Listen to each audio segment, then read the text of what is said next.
science will set you free. I'm an atheist and I don't believe in God because there is no evidence of his existence. I know why you believe in God. You believe in God because you don't know how things were formed.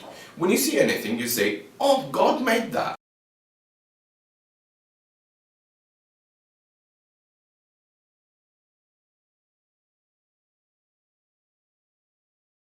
That shows how short-sighted and ignorant you are.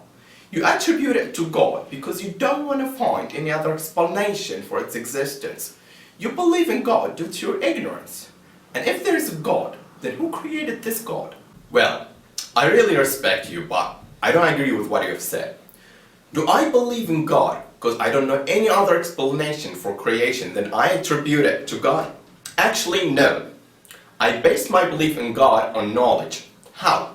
When you see something such as camera, oh come on, this is an old argument. Please let me continue answering you, then you can say what you want. Okay. When you see something such as camera, do you say that camera was designed by someone or was it through a very slow process? Common sense says it was designed by someone.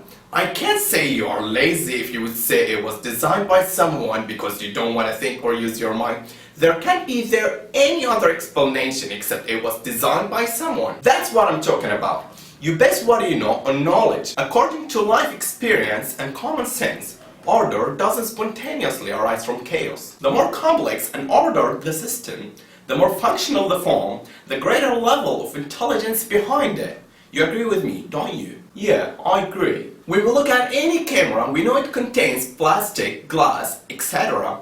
And we know it all comes from sand and oil. If you found this camera in the desert, can you say this camera came from billions of years of random events? No. Why? As we agreed, order doesn't spontaneously arise from chaos. Good. So what about the origin of the first cell? It's by very slow process. Okay, now let's see if random events or a very slow process could produce one cell or even one protein. Protein consists of amino acids, and there are more than 250 varieties of amino acids in natural. Only 20 are found in the living organisms. The selected amino acids in protein must be left-handed, not right-handed. After the proper amino acids have been selected in the correct amounts, they need to be arranged in a particular sequence for protein to be formed. After arranging in the correct sequence, the selected amino acids must be joined together with a peptide bond. If the process I just told you about doesn't occur, then amino acids won't form a protein. I'll try to make it simple for you to understand by giving you an example. Let's say we have 20 blind men, each with a deck of playing cards.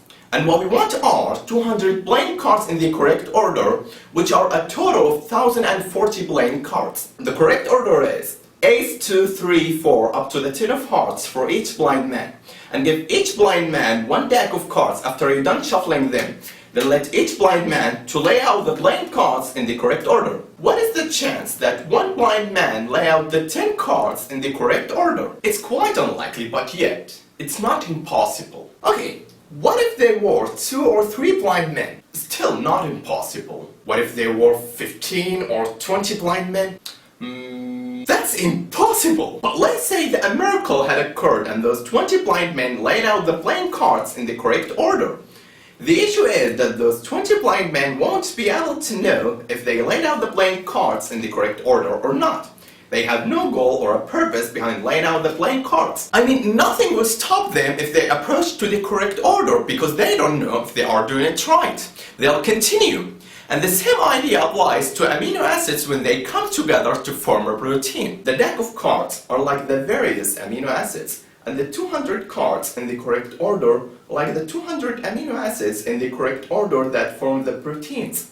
And blind men are like the random conditions that would assemble the amino acids to form a protein. What will maintain the correct order of amino acids when they approach to the precise order? Well, there is a natural law which controls the order of things. For example, I can't program a software program on the computer which can't direct the playing cards to be in the correct order. But your program has been designed by you. It was designed to choose a certain playing cards that gives us the correct order and to maintain the correct order. So, who wrote this natural law that recognizes and chooses the required amino acids in the exact order and maintains the complex organization of the amino acids? Remember, order doesn't doesn't spontaneously arise from chaos. So, the first issue is the impossibility of this grouping in the correct order. The second issue is amino acids are unaware whether they approach the correct order or not. And the third issue is maintaining this in the correct order and also recording the details into code and copying them, then again copying them. Could the very slow process produce such a law like that? Russian scientist Alexander Operin said, "The spontaneous formation of such an atomic arrangement in the protein molecule would seem as improbable as the accidental origin of vowels and need from scattered letters." And all what we are talking about right now is only one protein. All these complexities are only in one protein. How complex do you think a cell that contains hundreds of proteins is? أم خلقوا من غير شيء أم هم الخالقون. Now, let's escape to the biggest issue, which is consciousness. Think for a while of a piece of clay in front of you.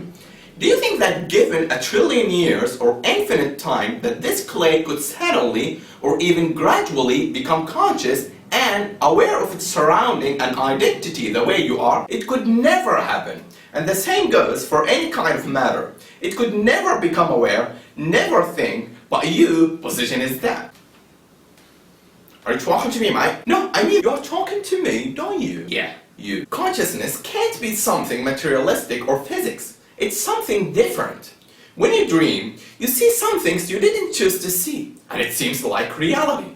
Could all these skills come from the materialistic brain? No. The physicist Leonard Maladno, in an interview in the CNN channel, he brought up this point and said, "There's no physics explanation. In fact, there's no physics explanation for consciousness, and as far as I can tell, I've never seen consciousness even defined in a way that the scientists can really deal with." Also, Richard Dawkins, the most popular atheist and the hero for many atheists, he was asked, "What's the one question you want to most see answered?" He said, "How does subjective consciousness work? How does it evolve? And what's going on? When I have my own private feelings and you have your own private feelings, what happens when I see something red?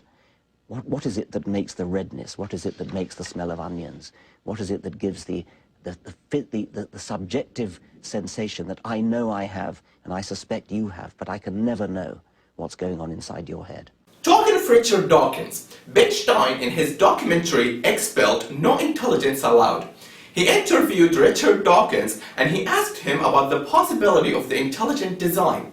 He answered, It could come about in the following way. It could be that at some earlier time, somewhere in the universe, a civilization evolved by probably some kind of Darwinian means to a very, very high level of technology and designed a form of life that they seeded onto, perhaps this planet. Now, that is a possibility and an intriguing possibility. And I suppose it's possible that you might find evidence for that if you look at the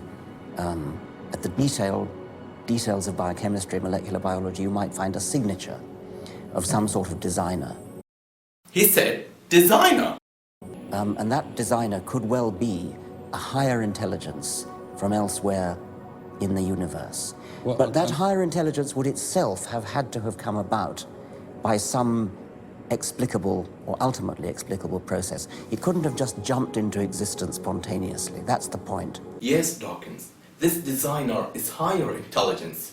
This designer is nothing like unto him.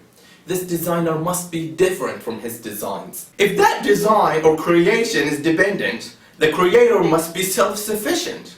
And if that creation is finite, the creator must be eternal. And if that creation is confined by space and time, the creator must be free of it. We can see that Dawkins has an issue with the mystery of where did this designer come from. In the other words, who designed the designer or who created God? Well, this is a flawed question in my opinion. Why? Designer has his own attributes and the designs have their own attributes. And you are here mixing and confusing the attributes of the designer with the attributes of the designs. For example, I made this ball. Here, I'm the designer and this ball is the design. My attributes, I feel, think, see and sleep. Ball doesn't have these attributes. You can't claim that ball think or feel. And you can't associate the attributes of ball with me. The ball doesn't have the ability to comprehend what I feel or think because its attributes are limited. And the designer has superior attributes than the design. I'll repeat the example, but I'll replace the word me with the word God, and replace the word ball with the word me. God made me. God is the designer, and I'm the design. God's attributes are self-sufficient, eternal, and not confined by space and time. I don't have these attributes, and you can't claim that I am eternal or self-sufficient. You can't associate my attributes with God. I don't have the ability to comprehend or imagine that God has no beginning, because my attributes are limited, and the human mind can't comprehend everything. This is something beyond our grasp. هو الأول والآخر والظاهر والباطن وهو بكل شيء عليم. I bear witness that there is no God but Allah, and I bear witness that Muhammad is the messenger of Allah, and I bear witness that Jesus is the servant of Allah and his messenger. Thanks for watching this video, and I do apologize if I said anything wrong. See you later. قل هو الله أحد الله الصمد لم يلد ولم يولد ولم يكن له كفوا أحد